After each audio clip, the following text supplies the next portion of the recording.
এবার বাংলার বিভিন্ন জায়গায় যে বন্যা পরিস্থিতি সেদিকে নজর রাখা যাক। দুর্যোগ কাটলেও দুর্ভোগ কাটছে না ঘাটালবাসী। পরশুরা প্রাথমিক বিদ্যালয় খোলা হয়েছে ত্রাণ শিবির।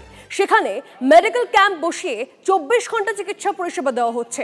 চন্দ্রকোনা 1 নম্বর ব্লকের একাধিক গ্রাম এখনো জলের তলায়। বিঘের পর বিঘে জমির ফসল ক্ষতিগ্রস্ত। মাস্কট স্পিন কন্ট্রোল ল্যাবের পরীক্ষায় এটি প্রমাণিত। কেয়াসেট আলোপেক্স পেন্টা অ্যাক্টিভ নতুন চুল গজাতে সাহায্য করে, চুল পড়া বন্ধ করে। কেয়াসেট আলোপেক্স পেন্টা অ্যাক্টিভ 10 হেয়ার ফল প্রবলেমের একমাত্র সলিউশন। আরো ছবি দেখাবো আপনাদের। এখনো জলমগ্ন পশ্চিম মেদিনীপুরের ঘাটাল পঞ্চায়েতের সমিতির বিস্তীর্ণ এলাকা। প্লাবিত ঘাটাল পুরসভার 13টি ওয়ার্ড। জলের তলায় ঘাটাল ব্লকের শতাধিক স্কুল। লাটে উঠেছে পড়াশোনা। আর শুধু স্কুলই নয়, জলে ডুবেছে আইসিডিএস কেন্দ্র, হেলথ সেন্টারও। জেলা প্রশাসনের উদ্যোগে দুর্গতদের জন্য চালু হয়েছে স্বাস্থ্য শিবির। স্কুল এখনো দু মানুষ জল হতে পারে, সে বলছে এখনো দু মানুষ জলের তলায় পড়ে আছে। সেটাও এখনো বুঝতে পারছি না আমরা, কবে জল মরবে। আবার কাল থেকে নাকি বলছে নিম্নচাপ। বন্যায় কি ঘর ডুবে গেছে?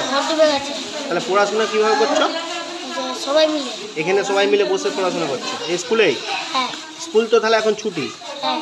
তো আমরা চেষ্টা করছি যে যত তাড়াতাড়ি জল নেমে যাবে ডিসিজ ইনফেকশন করতে হবে আমাদেরকে, এবং স্কুলে পড়াশোনার পরিবেশ ফিরিয়ে আনতে হবে। আইসিডিএসগুলো একবারে বাচ্চাদের, সেখানটা যাতে স্বাস্থ্য সুরক্ষা পায় তার জন্য ব্লিচিং পাউডার যা যা কিছু দিয়ে আমাদেরকে ওটাকে ডিসইনফেকশন করতে হয়, এটা করতে হবে আমাদেরকে। এদিকে প্লাবিত পরশুরায় শুভেন্দু অধিকারী দুর্গতদের পাশে বিরোধী দলনেতা। ত্রাণ বিলি করলেন শুভেন্দু অধিকারী। বিরোধী দলনেতার কাছে ত্রাণ না পাওয়ার অভিযোগ করেন স্থানীয়রা।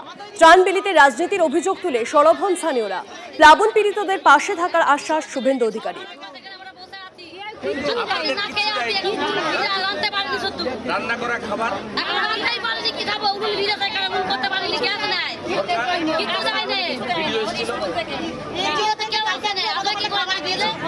সরকার নাই।